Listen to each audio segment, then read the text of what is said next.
Alright, what's going on everyone? Today I'm going to show you how to upgrade the Dimir Rogues Challenger Deck into a Pioneer deck. We will not exceed the deck's retail price with our upgrades, which is around $30 USD. So the good news about Dimir Rogues is it's actually a fairly competitive deck in Pioneer. It's not a tier 1 deck exactly, but it's fairly powerful and an established deck. And the great news for owners of the Challenger deck is it plays many of the cards you already have. So cards like Thieves Guild Enforcer, Soaring Thought Thief, Drown in the Loch, these are all played in the competitive decks in Pioneer. There are, however, a lot of antiquated standard cards in the precon, like Vantress Gargoyle, Black Bloom Rogue, and some underpowered removal, and that's what we're going to fix. We need to get stuff like this out of the deck and just get some of the more powerful Pioneer removal into the deck. So we'll start by taking out 2 Vantress Gargoyle for 2 Kaido Shizuki. The Gargoyles were okay in standard. I mean, even in standard, not every deck played them. It was like a 40 to 50% play rate with that card, even in standard. And in Pioneer, it's okay. It's just not necessary. We have more powerful options, and Kaido is it. The most unfortunate thing about Kaido is he doesn't technically make rogues, he makes ninjas.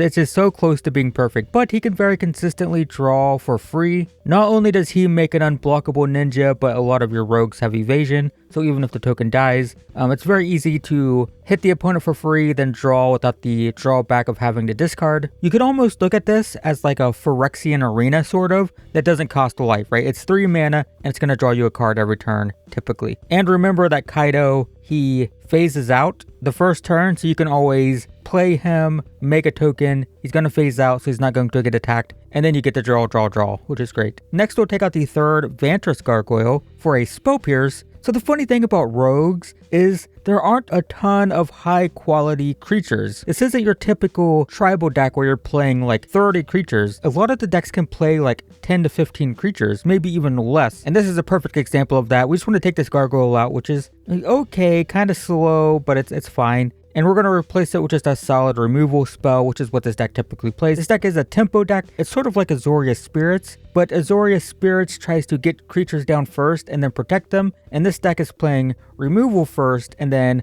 popping off on like turn 4 or 5 with just a bunch of flash aggro rogues that get pumped up by having a lot of stuff in the graveyard. So yeah, anyway, take out the gargoyle, get your Spell Pierce in. 100% of decks play 1 copy of this. Next, we'll take out 2 Black Bloom Rogues for 2 Brazen Borrowers, which is a little bit expensive, but it's so perfect for this deck. The Adventure is a bounce spell, which is great because we tend to play with a tempo mindset. And the creature is a 3 mana, 3 power flyer, so once we've run the opponent out of resources with all of our removal, it can just end the game super quick. We're not usually looking to play this on turn 3, I mean we definitely can if we have no other plays, but it's more of a stall and then take over the game once resources are low. Also, most decks do play 4 of these, but they're a little expensive, so we'll just play 2 for now. Next, we're going to take out 1 Zerath-San for 1 Nighthawk Scavenger. So the Merfolk is actually not bad. This deck has 3, and I'm just going down to 2. It's legendary, it can be a little awkward to cast, and another issue is you can just run out of solid targets with its reanimation ability, and you don't want to reanimate too much because it can shrink your board sometimes because we want the opponent to have a big graveyard. So it's really good, it can win the game sometimes if the opponent has some massive creature in the graveyard, but I just don't think it's necessary to play the full 3. So going down to 2 seems fine, and the Nighthawk Scavenger is like the ultimate game finisher. It can save us from the brink of death because the lifelink is huge. I mean, it's very common for this to be like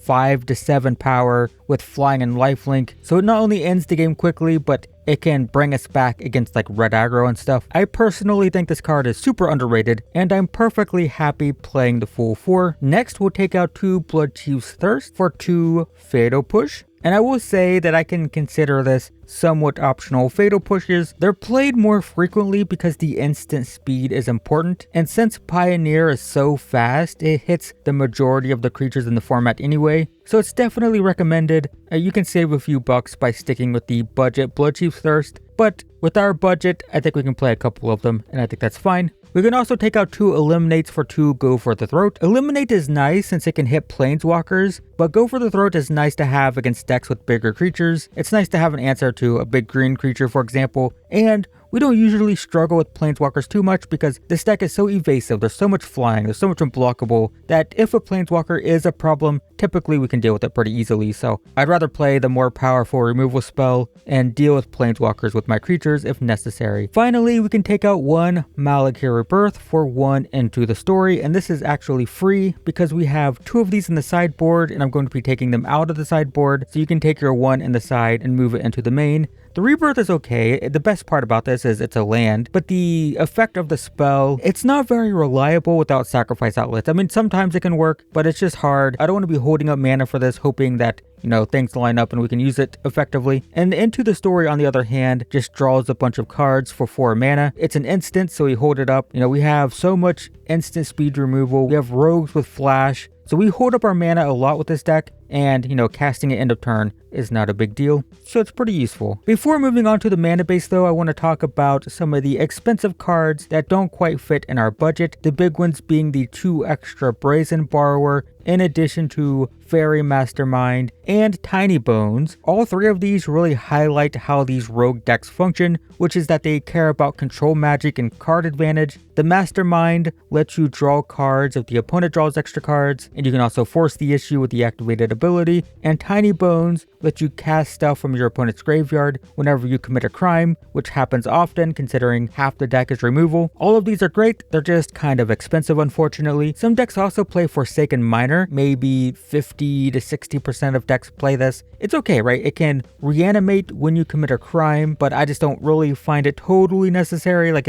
it's okay. It's worth mentioning, but most decks do play 3 to 4 Brazen Borrowers, 2 to 4 Fairy Masterminds, and then typically 1 or 2 Tiny Bones. All of these are great and they're all too expensive, but worth mentioning if you happen to own them. And speaking of breaking our budget, we have the dual lands. As I always say, a lot of the dual lands in Pioneer they're expensive, but they're not individually expensive. By that I mean, like a playset is going to cost like $20 to $30, but you can buy them individually for like $4 to $6. So they're the type of cards that it's easy to buy like one at a time and upgrade over time. The problem, of course, is buying them in multiples on a $30 budget means they're basically impossible for me to add to the deck, but definitely worth keeping your eye on. But what we can do is take out 2 Dismal Backwaters for 2 Restless Reef, and you could potentially take out all 4 of these for the 4 Restless Reef. So the idea here is they both enter tapped, but we're trading the gain 1 life for a land that can animate into a 4/4 with Death Touch that mills the opponent when it attacks, which is perfect considering rogues want to mill some cards into the opponent's graveyard to pump themselves up. I'm adding 2, but feel free to add 4. I'd rather have 4 of these than 4 Dismal Backwaters, I think. But most competitive decks play 2 Restless Reef and then other dual lands, right? So if you buy 4 of them, chances are you're going to end up removing them. Moving on to the sideboard, I want to take out 2 Into the Story for 2 Narset Parter Veils. So these are very similar in that they are just card advantage, but Narset also shuts down the opponent's ability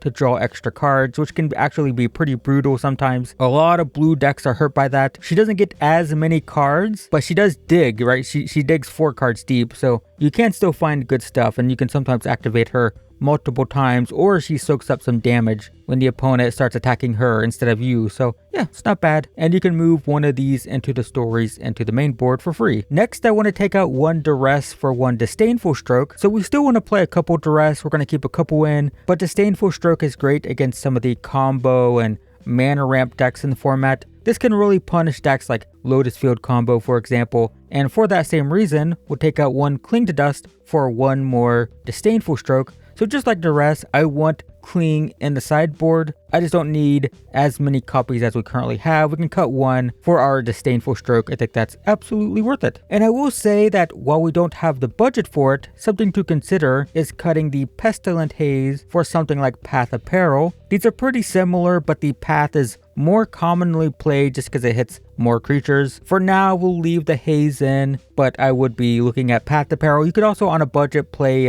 Extinction Event, which is also fairly common and also much cheaper. Some other sideboard cards to consider are Unlicensed Hearse for graveyards and Night of Dusk's Shadow if you're playing against decks with a lot of life gain, like Angels for example. It's always a little bit iffy for me to mess with the sideboard too much because you should be tailoring your sideboard to what you're playing against. If no one in your local meta is playing reanimation decks or, Phoenix or whatever, then you don't really need the hearses, right? So adjust your sideboard to what you are playing against and losing against, right? That's the whole point. But for now, that's it for our upgrades. We honestly didn't have to change too much since Pioneer Rogues is basically just the old standard deck with better removal. It would be nice if we could get some of the more expensive cards in, like Brazen Borrower, Tiny Bones, and Fairy Mastermind, but I think your first priority from here is probably just adding money to the mana base. Take out some of the clunky tap lands for some better duels. That should probably be your first priority. But for now, the deck is definitely better than where we started. Definitely feels like a Pioneer deck as opposed to an old standard deck, so hopefully that's helpful. Thanks for watching everyone, and I will see you in the next one.